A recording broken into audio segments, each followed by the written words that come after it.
सभी को नमस्कार और हमारे चैनल में आपका फिर से स्वागत है। आज हम भारत के लुभावने राज्य उत्तराखंड में स्थित पवित्र तुंगनाथ मंदिर की वास्तव में असाधारण और आध्यात्मिक यात्रा पर निकले हैं।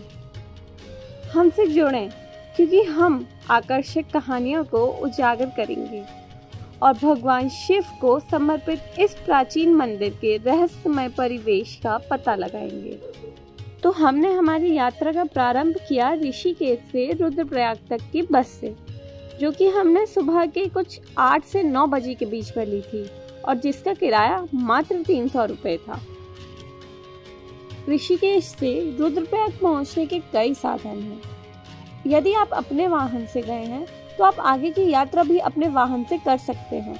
अन्यथा आप अगर ऋषिकेश में ठहरे हैं तो वहाँ कई ऐसी ट्रैवल एजेंसीज हैं जो आपकी आगे की यात्रा में सहायता करेंगी।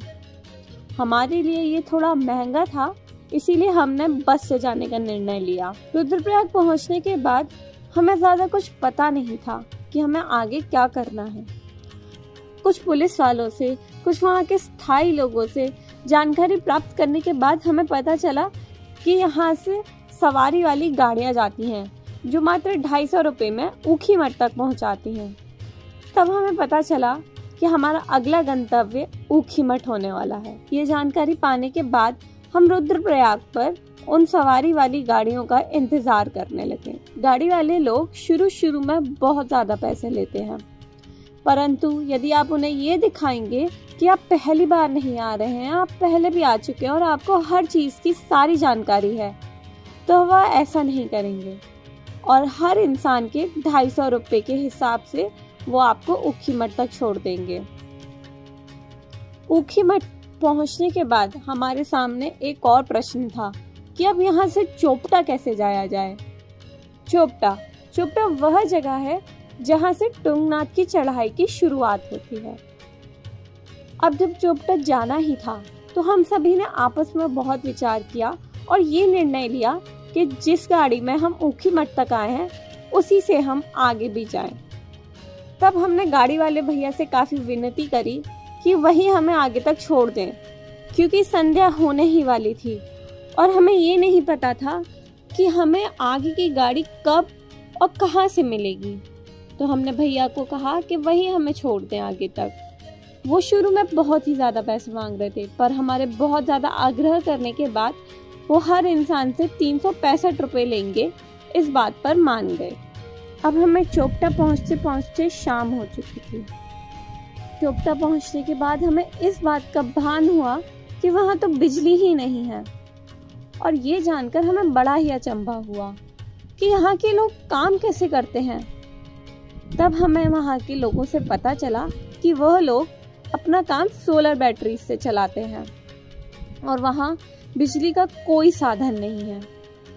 ये जानकर हमें हैरानी तो हुई ही, पर हम चिंता में भी पड़ गए, क्योंकि हम अपने साथ ज़्यादा नगद राशि लेकर ही नहीं गए थे। जो भी था वो हमारे ऑनलाइन फ़ोन में था। अब हमें शुरू में थोड़ी घबराहट तो हुई कि अब हम आगे के खर्चे कैसे पूरे करेंगे। फिर हमने सारी चिंता छोड़कर भोले बाबा का नाम लिया और सोचा कि जो होगा देखा जाएगा। चोपटा पहुंचने के बाद आपको कई लोग मिलेंगे जो लोग आपसे कहेंगे कि वो लोग कैंप लगवा देंगे आपका। हर टेंट के वो लोग लगभग 1000 से 1500 रुपये लेते हैं, जो कि हमारे लिए काफ़ी महंगा था। इसीलिए हमने सोचा कि हम एक होटल का रूम लेंगे जिसमें हम सभी लोग रुकेंगे, तो खर्चा बढ़ भी जाएगा और सबका नगद राशि भी कम खर्च होगी। इसीलिए हमने वहाँ होटल लिए। वहाँ गिने चुने होटल ही हैं, इसीलिए उनके दाम थोड़े ज़्यादा हैं। फिर हमने एक होटल का कमरा लिया, जो कि वैसे टीन का बना हुआ कमरा था, जिसमें हमें थोड़ी बहुत सुविधाएं उपलब्ध कराई गई थी। हमसे कहा गया था कि सुबह अगर स्नान करना हो तो हर गर्म पानी की बाल्टी के 100 रुपये लगेंगे। वहाँ बिजली नहीं है, इसीलिए लोग सोलर बैटरी से आपको गर्म पानी कर देते हैं, तो इसीलिए वह लोग 100 रुपये लेते हैं इस गर्म पानी की बाल्टी के। अब हमारे पास इतनी राशि तो थी नहीं, तो हमने सोचा कि छोड़िए, हम तो ठंडे पानी से ही नहा लेंगे। भर पेट खाना खाने के बाद बहुत ही ज्यादा नींद आई थी, क्योंकि ऋषिकेश से चोपटा तक की यात्रा काफी लंबी है और थका देने वाली है। अब हमने सोचा कि अब आए हैं तो कुछ रोमांच तो हो ही जाए, इसीलिए हमने भूत की कहानियां सुनानी शुरू करी। सबने अपना अपना अनुभव बताया। अब हमने कहानी सुन तो ली थी, पर अब थोड़ा भय भी लग रहा था, क्योंकि बाहर बहुत ज्यादा तेज हवा चल रही थी और जो वो टीन का कमरा था बहुत जोर से थरथरा रहा था। कक्ष में काफी ज्यादा कीड़े मकोड़े भी थे। हमने कई बड़ी बड़ी मकड़ियों का सामना भी किया। ऐसी हालत में नींद तो नहीं आ रही थी, पर हमने सोचा भोले बाबा अभी यहाँ से हमसे ज्यादा दूर तो नहीं है, तो हमारी रक्षा तो कर ही लेंगे। तो भोले बाबा का विचार कर कर हम सो गए। सुबह जब आंख खुली तो सबसे बड़ी चुनौती थी उस बर्फीले पानी से स्नान करना, परंतु अब मंदिर जाना था तो सोचा स्नान करना तो अनिवार्य ही है। तो इसीलिए ही गंगा मैया का नाम लेते हुए अपने शरीर पर पानी डाला और स्नान किया। काफी कठिन कार्य था, परंतु गंगा मैया ने थोड़ा सरल कर दिया। सुबह स्नान करने के बाद हमने नाश्ता करने का निर्णय लिया। नाश्ता करते ही हमने सोचा कि अब हमें यात्रा प्रारंभ करनी चाहिए, परंतु एक बात बता दूं कि आप हल्का फुल्का नाश्ता ही करें, क्योंकि तुंगनाथ की चढ़ाई काफी कठिन है। इसीलिए अगर आपका पेट हल्का रहेगा तो आपको चढ़ाई में आसानी होगी। तुंगनाथ की चढ़ाई चोपटा से शुरू होती है। जहां आप ठहरेंगे वहीं से आपको अगले दिन चढ़ाई शुरू करनी होगी। तो चोपटा पहुंचते ही हमारा रोमांच शुरू हो जाता है, जो तुंगनाथ मंदिर तक की चढ़ाई के शुरुआती बिंदु के रूप में कार्य करता है। हरे भरे घास के मैदानों और ऊंची हिमालय की चोटियों से घिरी इस जगह की शांति शब्दों से परे है। जैसे ही हम ट्रैक पर निकलते हैं, हम तुरंत रास्ते की मंत्रमुग्ध कर देने वाली सुंदरता से मोहित हो जाते हैं। यह पथ प्रकृति की भव्यता और क्षेत्र की सांस्कृतिक विरासत का एक आदर्श मिश्रण प्रदर्शित करता है। रास्ते में हमारा सामना सौहार्दपूर्ण स्थानीय लोगों से होता है। यह पथ प्रकृति की भव्यता और क्षेत्र की सांस्कृतिक विरासत का एक आदर्श मिश्रण प्रदर्शित करता है। चुनौतीपूर्ण चढ़ाई के बीच ही आपको खाने की कुछ जगहें मिल जाएंगी, परंतु जैसा कि मैंने पहले कहा, आप कुछ हल्का फुल्का ही खाने को चुनें, जिससे आपको चढ़ाई में ज्यादा कठिनाई महसूस ना हो। तुंगनाथ की चढ़ाई उस समय तो हमें कुछ 45 डिग्री का कोण लग रही थी, जो कि बहुत ही कठिन था। 3 मिनट लगातार चलना भी काफी कठिन महसूस हो रहा था। एक समय आने पर मानो ऐसा महसूस हो रहा था कि चढ़ाई चढ़ना कुछ ज्यादा ही कठिन है, कि हम यहाँ क्यों ही आए। मन में काफी संदेह उत्पन्न हो रहे थे, परंतु सभी संदेहों को दूर करते हुए हमने सोचा कि अब भोले बाबा ही हमारी सहायता कर सकते हैं। हमने निर्णय लिया कि हम शिव स्त्रोत सुनेंगे और आगे की चढ़ाई करेंगे। शिव स्त्रोत ने कुछ ऐसे सहायता की कि हमें लगातार 10 मिनट चलने पर भी कुछ कठिनाई महसूस नहीं हो रही थी। रुकने की आवश्यकता नहीं लग रही थी। हमने सोचा यकीनन महादेव ऊपर से हम लोगों की सहायता कर रहे हैं। आपको वहाँ के वातावरण में ही एक अलग सी अलौकिक शक्ति महसूस होगी, मानो कि महादेव स्वयं आपके साथ चढ़ाई कर रहे हैं और आपको कह रहे हैं, बेटा यहाँ मत रुको, आगे चलो, बढ़ते चलो। यही सोच सोचकर हम भी अपनी चढ़ाई चढ़े जा रहे थे। फिर एक चुनौतीपूर्ण चढ़ाई के बाद हम अंततः आकर्षक तुंगनाथ मंदिर पहुंचे, जो 3680 मीटर और 12,073 फीट से अधिक की ऊंचाई पर स्थित है। चोपटा से तुंगनाथ मंदिर तक की चढ़ाई लगभग 3.5 से 4 किलोमीटर की है, जिसमें 3 से 4 घंटे जाते हैं, परंतु हर किसी के चलने की अपनी गति होती है। तुंगनाथ वास्तुशिल्प चमत्कार पंच केदार मंदिरों में से एक है और दुनिया भर के भक्तों के लिए अत्यधिक धार्मिक महत्व रखता है। मंदिर परिसर के अंदर कदम रखते ही मानो चढ़ाई करी हुई सारी थकान छू हो गई। मंदिर की जटिल लकड़ी के काम और पत्थर की नक्काशी को देखकर आश्चर्यचकित रह गए हम। मंदिर की वास्तुकला प्राचीन कारीगरों की त्रुटिहीन शिल्प कौशल को दर्शाती है, जो हमें उनके उल्लेखनीय कौशल से आश्चर्यचकित करती है।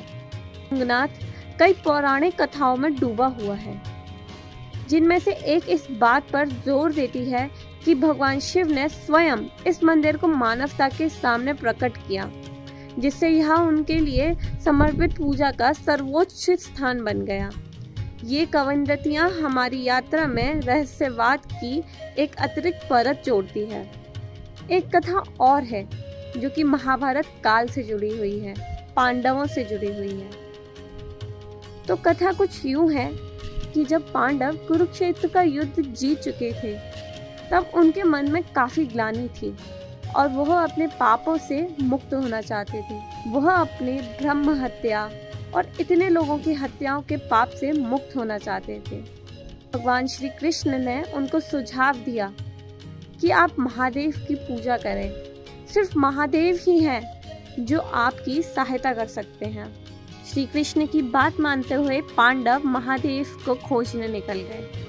महादेव, जो कि उस समय पांडवों को क्षमा नहीं करना चाहते थे और उनकी एक परीक्षा लेना चाहते थे, और इसीलिए महादेव नहीं चाहते थे कि पांडव उन्हें ढूंढ लें। तो इसी कारण से महादेव गुप्त काशी में एक बैल के रूप में छिप गए। परंतु पांडवों ने भी हार नहीं मानी और आखिर में महादेव को ढूंढ लिया। महादेव को ढूंढने के बाद महादेव के बैल अवतार के 5 अंगों को अलग अलग जगह स्थापित किया और यही 5 अंग पंच केदार के नाम से जाने जाते हैं। तुंगनाथ वह मंदिर है जहां बैल रूपी महादेव के हाथ स्थित हैं। कुछ कहानियां और हैं जो कि रामायण काल से जुड़ी हैं। ऐसा माना जाता है कि भगवान श्री राम ने चंद्रशिला, जो कि तुंगनाथ मंदिर से थोड़ी ऊंचाई पर स्थित है, वहां उन्होंने भगवान शिव की आराधना करी थी। और यह भी कहा जाता है कि जब रावण को महादेव को प्रसन्न करना था, उनकी आराधना करनी थी, तो वह भी तुंगनाथ मंदिर के आसपास इसी स्थान पर गए थे। तो ये थी कुछ कहानियां तुंगनाथ मंदिर से जुड़ी हुई। अब बात करते हैं प्रसाद के बारे में। जब आप मंदिर के निकट पहुंचेंगे तो वहीं प्रसाद की दुकानें हैं। वैसे तो प्रसाद में वो 3-4 चीजें देते हैं, परंतु वह बता देते हैं कि मंदिर में महादेव के ऊपर केवल और केवल बेलपत्र चढ़ाया जाएगा।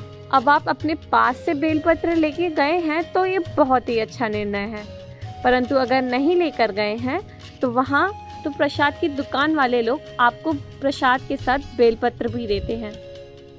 और ये बात सच है, मंदिर में सिर्फ बेलपत्र स्वीकारते हैं, बाकी वो आपका प्रसाद महादेव के सामने कुछ देर रखने के बाद आपको लौटा देते हैं। जब हम मंदिर में पहुंचे तब वहाँ थोड़ी लंबी लाइन लगी हुई थी और लाइन में कुछ देर खड़े होने के बाद हमें ये पता चला कि कुछ ही देर में पट बंद होने वाले थे। बस मन में यही इच्छा थी कि अब इतना दूर आए हैं तो दर्शन करने मिल जाएं। महादेव ने हमारी इच्छा पूरी करी। हमें महादेव के दुर्लभ दर्शन प्राप्त हुए। दर्शन करने के बाद मानो ऐसे था कि अब दिल में कोई इच्छा बाकी नहीं रह गई। जब लाइन में खड़े थे तब मन में ये बातें चल रही थी कि महादेव को देखने के बाद क्या मांगेंगे, परंतु जैसे ही महादेव को देखा तो मंत्रमुग्ध हो गए। कुछ मांगने का मन ही नहीं किया। महादेव को केवल और केवल धन्यवाद देने का मन किया। उन्हें अपने जीवन के लिए, इस यात्रा के लिए और हर चीज के लिए सिर्फ धन्यवाद करूं। उस समय लगा ही नहीं कि मुझे कुछ मांगना भी था, और सच कहूं तो आवश्यकता भी नहीं लगी। ऐसा लग रहा था कि बस जो है यही है। फिर हम मंदिर से बाहर आए। ऐसे ही हम मंदिर के बाहर कदम रखते हैं, बर्फ से ढकी हिमालय की चोटियों के विस्मयकारी मनोरम दृश्यों से हमारा स्वागत होता है। शांत वातावरण और ताज़ी पहाड़ी हवा मन, शरीर और आत्मा के लिए वास्तव में स्फूर्तिदायक अनुभव पैदा करती है। इतना खूबसूरत दृश्य देखने के बाद मानो हम तो भूल ही गए थे कि हमें वापस भी जाना है। थोड़ी देर वहाँ आराम करने के बाद हमने सोचा कि अब हमें चलना चाहिए।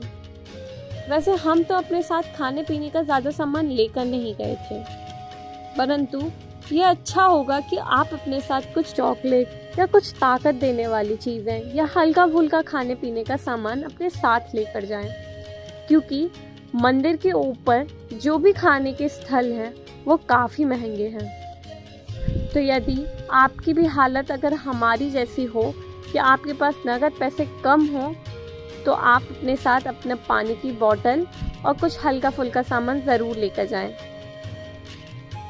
वैसे उन दुकान वालों की भी कोई गलती नहीं है इसमें, जो वह इतना महंगा सामान बेच रहे हैं। तुंगनाथ दुनिया का सबसे ऊंचा महादेव का मंदिर है और वह लोग हम जैसे महादेव के दर्शन करने आए हुए पर्यटकों को सुविधा दे रहे हैं और उस कठिन वातावरण में रह भी रहे हैं, तो उन लोगों को भी हम ज़्यादा दोष तो नहीं दे सकते।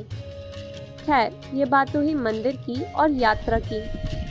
एक चीज़ और है जो मैं आपसे कहना चाहूँगी कि आजकल लोगों ने मंदिरों को पिकनिक का स्थल बना दिया है, तो मैं आपसे बस यही विनती करूँगी कि ऐसा ना करें। आप अगर किसी मंदिर के दर्शन करने गए हैं तो उसे एक पिकनिक के स्थल के रूप में ना देखें। और आजकल कई ऐसे केस सामने आए हैं जिसमें लोग काफ़ी गलत चीज़ें करते हैं मंदिर के परिसर में रहते हुए, तो आपसे बस यही विनती है कि ऐसा ना करें। वैसे तो मैं यही कहूँगी कि जब आप मंदिर में पहुँच जाते हैं तो वहाँ आपको किसी और चीज़ की आवश्यकता महसूस ही नहीं होती, परंतु यदि आप ऐसा कर रहे हैं, आप अपने अनुभव को रिकॉर्ड कर रहे हैं, तो कृपया कुछ ऐसी चीज़ें ना करें जिससे दूसरों को तकलीफ हो, उनकी भावनाओं को ठेस पहुँचे। तो आगे से आप यदि किसी मंदिर या किसी ऐसे स्थान पर जाएं तो कृपया इस बात का ज़रूर ध्यान रखें। तो अब आगे बढ़ते हैं। दर्शन कर लिए थे, खाना भी खा लिया था, अब बारी थी वापस चोपटा जाने की। कुछ घंटे चलने के बाद हम चोपटा पहुंच गए। अब हमने सोचा चोपटा आए हैं तो चोपटा भी घूम लेते हैं, क्योंकि हमारे पास होटल का रूम खाली करने में कुछ समय शेष था और हमारा सामान भी होटल के लॉकर रूम में था। और हमें होटल वालों से पता चला कि चोपटा को भारत का मिनी स्विट्जरलैंड भी कहते हैं।